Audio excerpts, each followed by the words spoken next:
Welcome to This Explainer, where we're going to dive into how a completely mundane piece of reflective glass fundamentally alters human perception. Seriously, we interact with mirrors every single day, right? Usually it's just to check if we've got spinach in our teeth or to make sure our hair looks decent before walking out the door. But the reality is, mirror materials have a profound impact on us, both practically and philosophically. Today, we're tracing the fascinating journey of the mirror. We'll take it from a clever psychological hack hidden inside a tiny metal box, all the way to its incredible role as a medium for boundless, metaphysical art. Let's get right into it. So let's start with a little mystery that literally grounds us in our everyday lives. Think about your morning commute, or maybe your last stay at a hotel. Have you ever actually stopped to wonder why nearly every single modern elevator is equipped with a giant mirror? I mean, it's so ubiquitous that we barely even register it's there anymore. But believe it or not, it definitely wasn't always this way. It turns out putting mirrors in these tiny metal boxes provides three absolutely crucial psychological functions. First off, think about it. Traveling at high speeds in a confined space with limited oxygen is just totally unnatural for human beings. Mirrors actually help alleviate claustrophobia by creating a visual illusion of more physical space. Second, it adds a huge layer of safety. You can easily see what everyone else's hands are doing, which naturally discourages theft. And this is fascinating. Security experts found that vandals are way less likely to scratch up an elevator when they're literally forced to watch their own reflection while doing it. But honestly, it's the third reason, distraction, that has the absolute best origin story. This whole practice actually stems from a classic dilemma at a New York hotel years ago.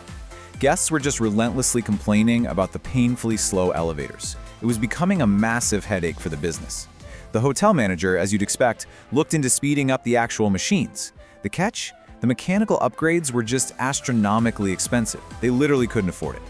The big breakthrough finally happened when a psychology major looked at the situation and completely reframed the whole problem. They realized, what if the issue isn't the actual speed of the elevator at all? What if the real problem is just that people are incredibly bored while standing there waiting?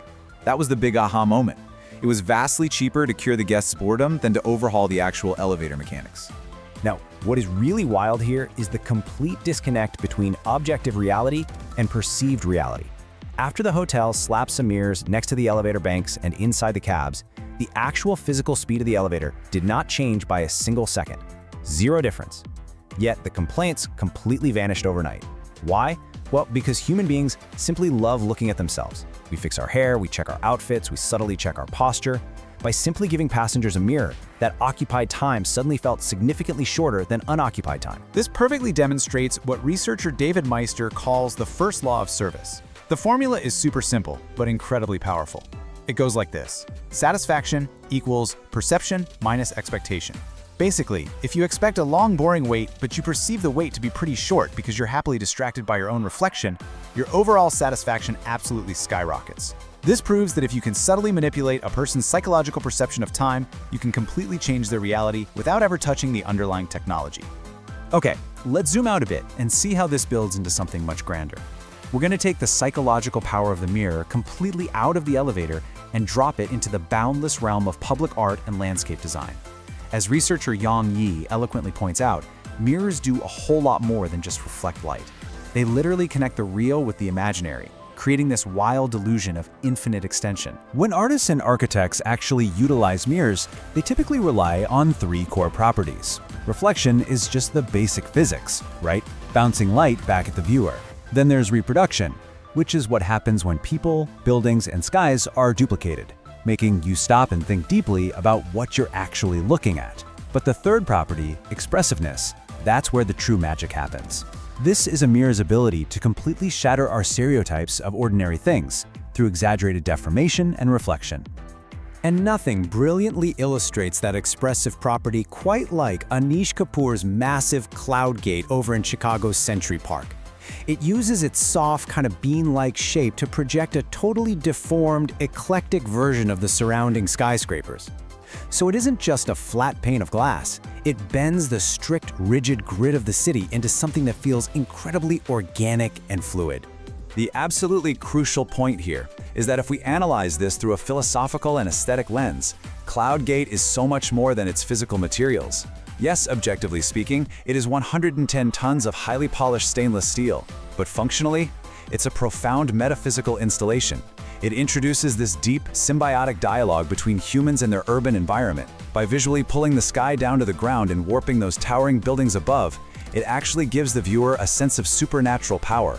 It triggers deep thinking about our scale, our very existence, and our place within the modern world.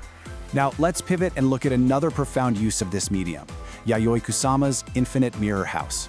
While Cloudgate uses mirrors to reflect the grand external world all around us, Kusama totally turns the tables and takes us inward. She uses them to visualize her own highly private internal emotions.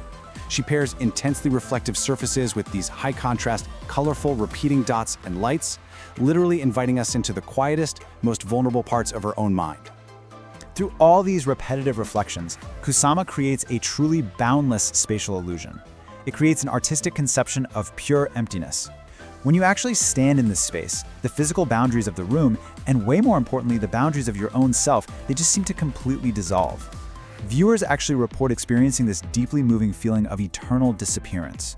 Your own reflection is duplicated out into infinity, making you feel like just a tiny integrated speck in a massive, endless universe. Now, contrast Kusama's internal, heavy illusion of endlessness with Leandra Ehrlich's external, incredibly humorous confusion of reality. You can see this perfectly in his Ballet Dance Studio installation. If Kapoor bends reality and Kusama dissolves it entirely, Ehrlich, well, he uses mirrors to actively play a prank on reality. Ehrlich just brilliantly breaks our visual cognition here. He doesn't just use a mirror, he actually simulates the effect of a mirror using physical reality. He puts two identically dressed dancers in two completely identical rooms across a clear barrier. They move in absolute perfect sync. So to you, the viewer, it looks exactly like one person looking into a mirror. But just to make it even more mind-bending, he adds one real mirror into the scene just to completely short-circuit your spatial awareness. By pretending to be a mirror reflection of a real object, this installation gives people this profound sense of humor. It essentially forces us to question our absolute trust in our own eyes. I mean, you really can't help but laugh when you realize your brain has been completely tricked by just a careful arrangement of space, material, and reflection. It beautifully highlights just how delightfully fragile our perception of the physical world really is. So what's the big takeaway from all of this? Well, whether it's curing your sheer boredom in a terribly slow elevator, making you feel safe by deterring bad behavior, or making you completely question your own existence and scale in a public park, this incredibly simple material shapes our reality in ways we rarely even appreciate. So the next time you catch your reflection, I want you to stop for a second and ask yourself, are you just seeing you, or are you stepping into an entirely new perception of reality?